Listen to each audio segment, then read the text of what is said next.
Judges, chapter 1. After the death of Joshua, the Israelites asked the Lord, "Who of us is to go up first to fight against the Canaanites?" The Lord answered, Judah shall go up. I have given the land into their hands. The men of Judah then said to the Simeonites, their fellow Israelites, "Come up with us into the territory allotted to us to fight against the Canaanites. We in turn will go with you into yours." So the Simeonites went with them. When Judah attacked, the Lord gave the Canaanites and Perizzites into their hands, and they struck down 10,000 men at Bezek. It was there that they found Adoni-Bezek and fought against him, putting to rout the Canaanites and Perizzites. Adoni-Bezek fled, but they chased him and caught him, and cut off his thumbs and big toes. Then Adoni-Bezek said, 70 kings with their thumbs and big toes cut off have picked up scraps under my table. Now God has paid me back for what I did to them. They brought him to Jerusalem, and he died there. The men of Judah attacked Jerusalem also and took it. They put the city to the sword and set it on fire.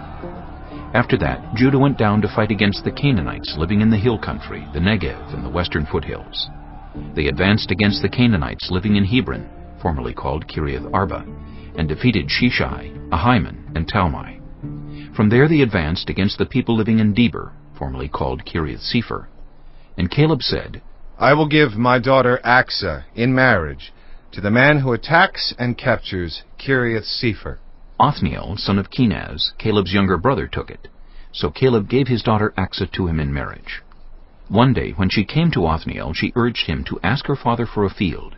When she got off her donkey, Caleb asked her, What can I do for you? She replied, Do me a special favor.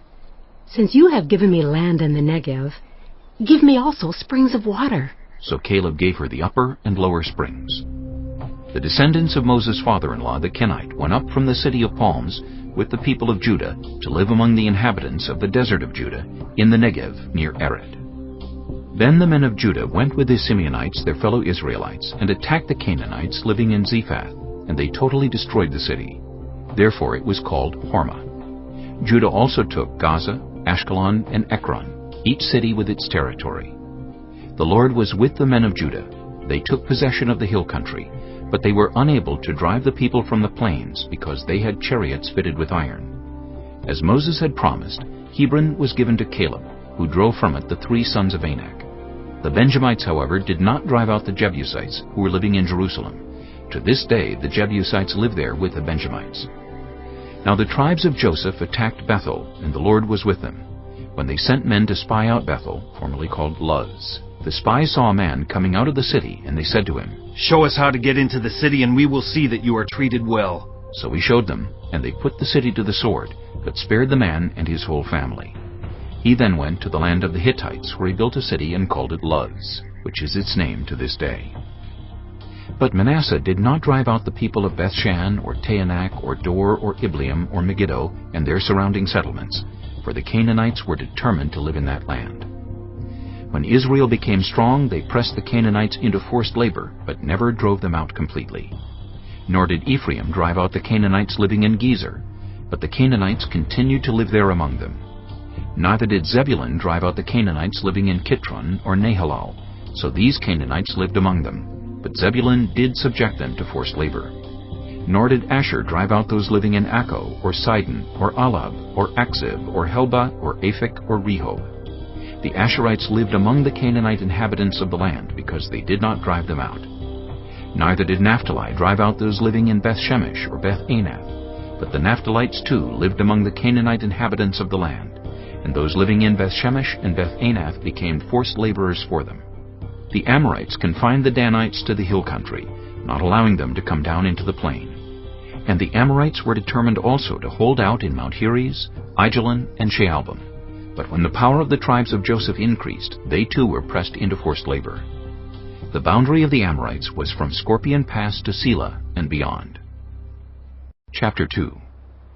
The angel of the Lord went up from Gilgal to Bochim and said, I brought you up out of Egypt, and led you into the land I swore to give to your ancestors. I said, I will never break my covenant with you, and you shall not make a covenant with the people of this land, but you shall break down their altars. Yet you have disobeyed me. Why have you done this?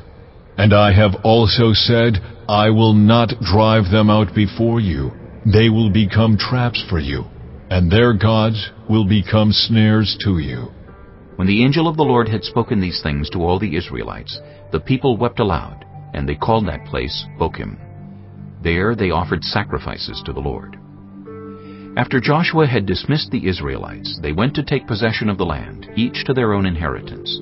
The people served the Lord throughout the lifetime of Joshua and of the elders who outlived him, and who had seen all the great things the Lord had done for Israel. Joshua, son of Nun, the servant of the Lord, died at the age of 110. And they buried him in the land of his inheritance, at Timnath-Heres, in the hill country of Ephraim, north of Mount Gaash.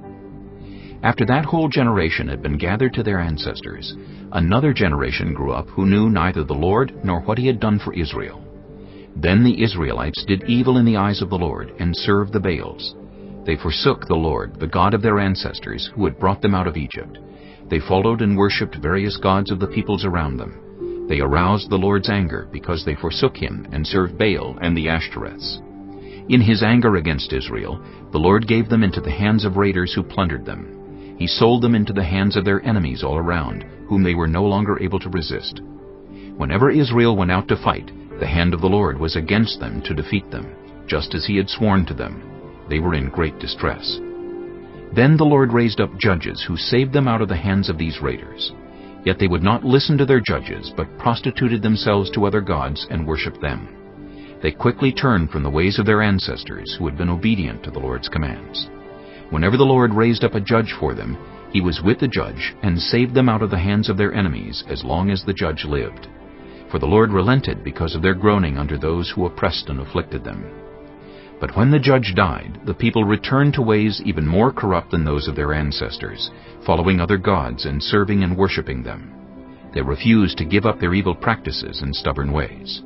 Therefore the Lord was very angry with Israel and said, Because this nation has violated the covenant I ordained for their ancestors, and has not listened to me, I will no longer drive out before them any of the nations Joshua left when he died.